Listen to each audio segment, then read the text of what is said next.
अनादिकाल से और चहुं ओर से अजस्र प्रवाहमान भारतीय संस्कृति की धारा ने महोदधि का रूप धारण कर लिया है। इन धाराओं में से अधिकांश का उत्स वैदिक ग्रंथ रहे हैं, परंतु कुछ धाराएं ऐसी भी हैं जो वैदिक धर्म की लीक से थोड़ा अलग हटकर प्रवाहित हुई हैं।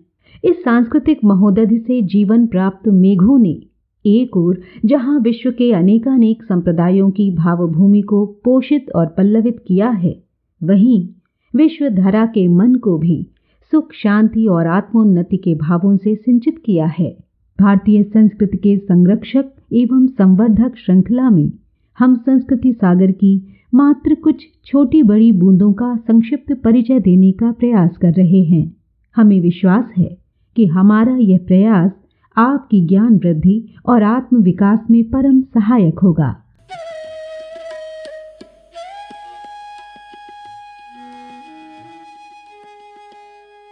विद्या विभूति के सिद्ध साधक संत ज्ञानेश्वर। ईसा की 13वीं शताब्दी की बात है। महाराष्ट्र की मुख्य नदी गोदावरी के तट पर 4 बच्चे घूमते घामते पहुंचे। पुण्य सलिला गोदावरी में स्नान कर चारों बच्चों ने नदी को मातृ स्वरूपा समझकर प्रणाम किया। चारों बच्चे गुरु आज्ञा से गृहस्थ धर्म में प्रविष्ट हुए सन्यासी महाराष्ट्र के ही विट्ठल पंत की संतान थे। आश्रम धर्म की मर्यादा का उल्लंघन बहुत बड़ा पाप है। यह बात विट्ठल पंत जानते तो थे, परंतु गुरु के प्रति निष्ठा भक्ति का तकाजा भी था। यद्यपि विट्ठल पंत ने अपने समय के सभी विद्वानों से इस मर्यादा भंग के विवश पाप का प्रायश्चित पूछा और उसे करने का संकल्प भी लिया था, फिर भी समाज ने उन्हें नहीं अपनाया। उस समय तो विट्ठल पंत को सचमुच ही बड़ा आघात पहुंचा जब पंडितों और धर्माचार्यों ने उनके लड़कों को यज्ञोपवीत की अनुमति नहीं दी। विट्ठल पंत ने लाख समझाया कि शास्त्रीय विधान के अनुसार किसी भी अपराध कृत्य का प्रायश्चित और दंड उसी व्यक्ति को भोगना पड़ता है जिसने वह पाप किया है। फिर इन निरपराध बच्चों को द्विजत्व के अधिकार से क्यों वंचित किया जाए? अज्ञात कुल के सत्यकाम, अजामिल और अन्य कई पौराणिक उदाहरणों से उन्होंने अपनी बात को तथ्यपूर्ण भी सिद्ध किया, परंतु हठ धर्मी ब्राह्मणों ने अपनी धर्म व्यवस्था में कोई भी सुधार करने की सहमति नहीं दी। इस अवस्था से वे इतने व्यथित हो उठे कि उन्होंने प्रयाग जाकर गंगा की गोदी में समाधि ले ली। विट्ठल पंत की पत्नी को जब यह पता चला कि उनके पति तथा बच्चों के पिता इस संसार को छोड़कर चले गए हैं, तो उन्होंने भी अपने पति के मार्ग का अनुसरण किया।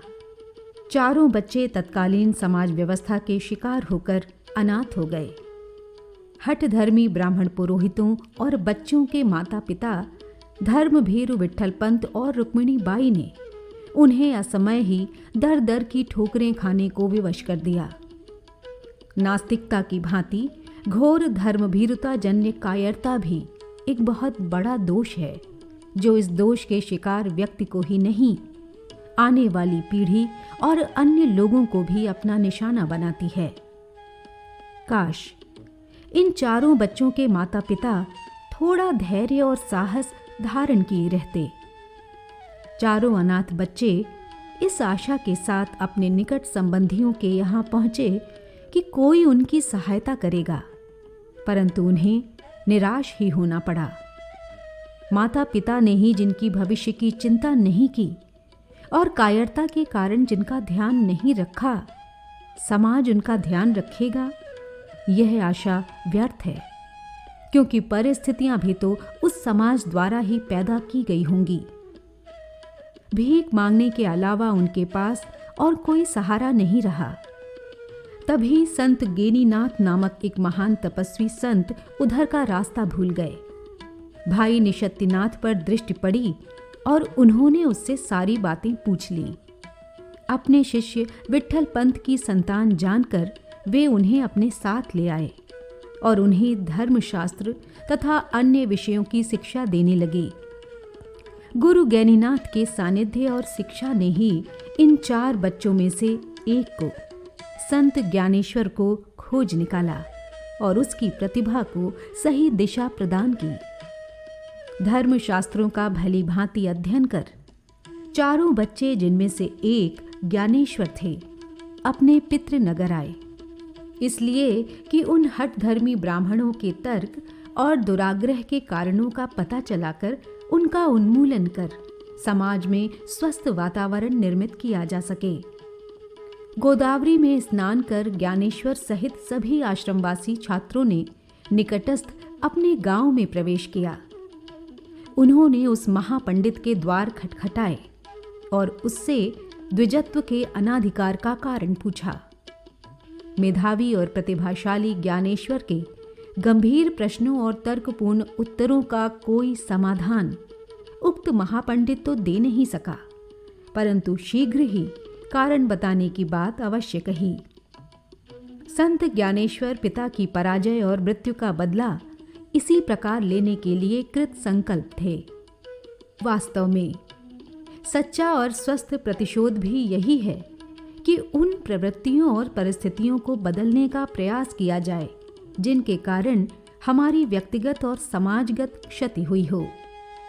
महापंडित ने अपने सभी साथी पुरोहितों और महंतों को एकत्र किया और ज्ञानेश्वर के प्रश्नों का उत्तर खोजने लगे, क्योंकि ऐसा न करने पर एक किशोर से परास्त होने की लज्जास्पद स्थिति बन जाती, जो निश्चय ही उनके लिए हानिकारक सिद्ध होती। पंडितों ने सभी शास्त्रों को छान डाला, परंतु उन्हें अपने मत की पुष्टि का कोई आधार नहीं मिला। इसीलिए उन्होंने ज्ञानेश्वर को यज्ञोपवीत का विचार छोड़कर भगवत भजन करते रहने का परामर्श दिया। ज्ञानेश्वर इस बहकावे में नहीं आए और अपने विचार पर ही दृढ़ रहे। इस पर पंडित पुरोहित खींच उठे और ज्ञानेश्वर का मजाक उड़ाने लगे। उन्होंने पंडितों द्वारा की गई उपहासास्पद बातों और प्रश्नों का भी इतना सटीक उत्तर दिया कि वहां उपस्थित सभी लोगों में उनकी धाक जम गई। एक पंडित ने उनसे उनके नाम का अर्थ पूछा और ये कहा, नाम में क्या रखा है? किसी वस्तु का नाम चाहे जो रख दो। मैं कहता हूं इस भैंसे का नाम भी ज्ञानेश्वर है। यह सुनकर संत ज्ञानेश्वर ने कहा, सचमुच मुझ में और इस भैंसे में कोई अंतर नहीं है। जो आत्मा मेरे भीतर विद्यमान है वही तो इस भैंसे में भी है। इस प्रकार खिसियाए प्रश्नों और बुद्धिमत्तापूर्ण उत्तरों ने उपस्थित जनता को ज्ञानेश्वर जी के पक्ष में कर दिया। अब उन्हें पंडितों की हठधर्मिता की कोई चिंता नहीं रही। उससे भी अधिक उन्हें सफलता मिल चुकी थी। वह थी पंडितों के अनुचित प्रभाव और अवांछनीय धारणाओं से जनता में लगाव का तिरोधान। कुछ लोग भले ही मान्यताओं के संबंध में दुराग्रह करते रहें, उससे हानि तो तब है जब जनसाधारण में उनका प्रभाव बना रहे। संत ज्ञानेश्वर इस स्थिति को बदलने में बहुत कुछ सफल हो गए थे। इसीलिए उन्होंने मूढ़ पंडितों से उलझना छोड़ दिया। इस घटना के बाद वे कुछ दिनों तक अपने भाई बहनों सहित पौंड ग्राम में ही रहे और धर्म के वास्तविक स्वरूप का लोगों में प्रचार करने लगे। पौंड में लोग उनकी विद्या बुद्धि और धर्म दर्शन में प्रवेश से बड़े प्रभावित हुए। उन्होंने विवेक और परमार्थ को ही धर्म का सच्चा स्वरूप निरूपित किया। लोगों के प्रश्न और जिज्ञासाओं का समुचित समाधान करने में उन्हें अद्भुत कुशलता मिल गई थी। ज्ञान वृद्धि के लिए धर्म शास्त्रों का अध्ययन और मनन चिंतन का क्रम भी चलता रहा। फलस्वरूप उनके विद्या भंडार में वृद्धि होने लगी। धर्म प्रचार के लिए उन्होंने उस समय की प्रचलित पद्धति ही अपनाई। कथा वार्ता और कीर्तन प्रवचनों के माध्यम से उन्होंने शास्त्रीय सिद्धांतों को नया संदर्भ देना आरंभ किया। वे प्रतिपादित करते थे कि धर्म और ईश्वर विश्वास ही सब सुखों का केंद्र तथा कष्ट कठिनाइयों के निवारण का मार्ग है। दुख कष्टों के निवारण में प्रभु विश्वास सहारे का काम देता है। इस सिद्धांत के स्पष्टीकरण के अभाव में धर्म लोगों को अतिभावुक और अंध श्रद्धालु बना देता है। इस कारण लोग ईश्वर को अपनी कामना पूर्ति तथा अस्वाभाविक लाभों का आधार बना लेते हैं। संत ज्ञानेश्वर ने इस प्रकार की मान्यताओं का खंडन ही किया और कहा कि ईश्वर की सहायता आत्मबल की वृद्धि, धैर्य धारण और सद्भावनाओं की प्रेरणा के रूप में ही प्राप्त की जा सकती है। पौंड से चलकर वे जब नेवा ग्राम में पहुंचे तो वहां के लोगों ने उनका अद्वितीय संत और प्रखर ज्ञान सिद्ध महात्मा के रूप में स्वागत किया। अंधश्रद्धा और कामना पूर्ति के लिए कई लोगों ने उनसे सहायता की याचना भी की, परंतु ज्ञानेश्वर जी ने पुरुषार्थ और प्रयत्न को ही सफलता का मार्ग बतलाया। नेवा ग्राम में एक स्त्री इस कामना से उनके पास आई कि वे उसके मृत पति को जिंदा कर दें। संत ज्ञानेश्वर ने उस स्त्री से उसके पति का नाम पूछा। स्त्री को आशा बंधी कि अब उसका पति जीवित हो जाएगा और उसने नाम बता दिया। मृत व्यक्ति का नाम था सच्चिदानंद। ज्ञानेश्वर ने तुरंत कहा, सच्चिदानंद तो अमर है, वह कभी मर ही नहीं सकता। स्त्री यह सोचकर लौट आई कि उसका पति इतना कहने मात्र से जीवित हो गया होगा, परंतु घर आकर उसने अपनी आशा के विपरीत अपने पति को उसी अवस्था में पाया। वह फिर ज्ञानेश्वर जी के पास लौट कर आई। तब उन्होंने जन्म मरण को प्रकृति का सहज स्वाभाविक सिद्धांत बतलाया और उस स्त्री को आत्मा की अमरता के संबंध में विस्तार से समझाया। इन उपदेशों को सुनकर उस स्त्री का शोक सचमुच ही दूर हो गया। उनके वे उपदेश बाद में सच्चिदानंद विजय नामक ग्रंथ में पद्य में लिपिबद्ध कर लिए गए। संत ज्ञानेश्वर के संबंध में कई चमत्कारपूर्ण घटनाएं भी लोक श्रुतियों के रूप में मिलती हैं, जिसमें उन्हें अति मानवीय स्वरूप देने के लिए कल्पना रंजित कर दिया गया है।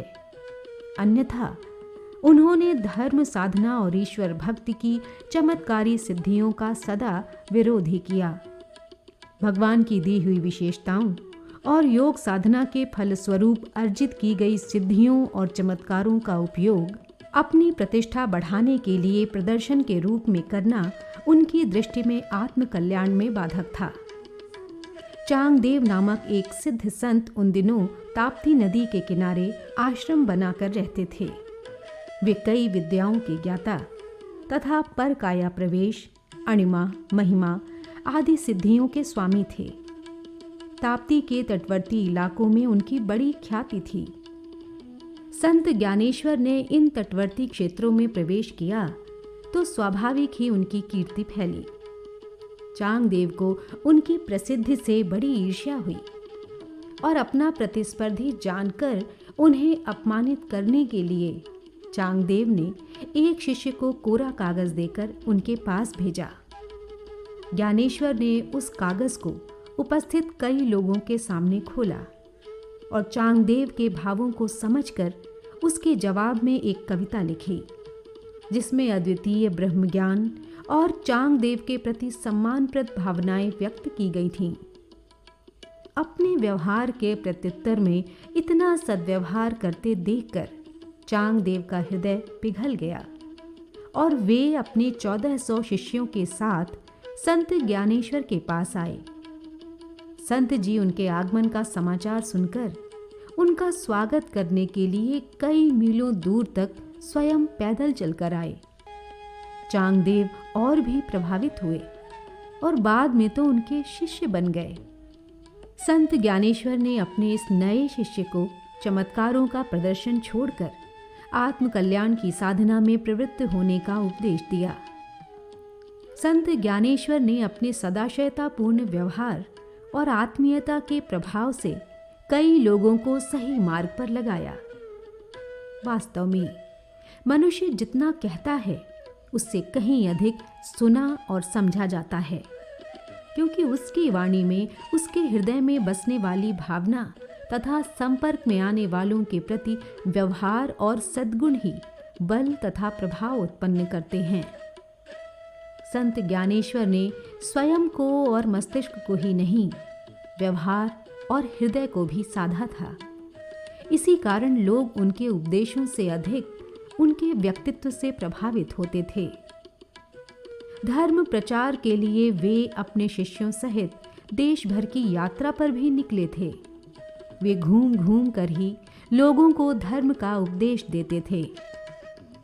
दिल्ली पर उन दिनों कट्टरपंथी सुल्तान जलालुद्दीन खिलजी का शासन था, जो हिंदू धर्म का कट्टर विरोधी था।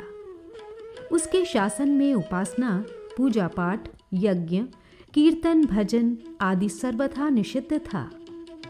संत ज्ञानेश्वर को यह सब पता था, फिर भी उन्होंने दिल्ली की सीमा में प्रवेश करते हुए भी अपना यह क्रम चालू रखा। भजन कीर्तन करते हुए वे राजधानी की सड़कों पर घूमने लगे। मौलवियों ने पहले तो मना किया, परंतु जब वे नहीं माने तो उनकी शिकायत सुल्तान से कर दी। सुल्तान ने उन्हें पकड़वा कर बुला भेजा। ज्ञानेश्वर जी की तेजस्वी वाणी, अगाध ज्ञान और आदर्श व्यक्तित्व से प्रभावित होकर जलालुद्दीन खिलजी ने हिंदू धर्म पर लगे सभी प्रतिबंध हटा लिए और सब लोगों को अपने धर्म और उपासना की खुली छूट दे दी। इसी प्रकार सतपुड़ा के एक लुटेरे भील का हृदय परिवर्तन भी उनकी यात्रा के दौरान हुआ था और वह डाकू संत ज्ञानेश्वर का निष्ठावान शिष्य बन गया। संत ज्ञानेश्वर ने घूम घूम कर धर्म का सही मर्म सर्वसाधारण को समझाया और उसे स्वयं भी अपने जीवन में उतारा।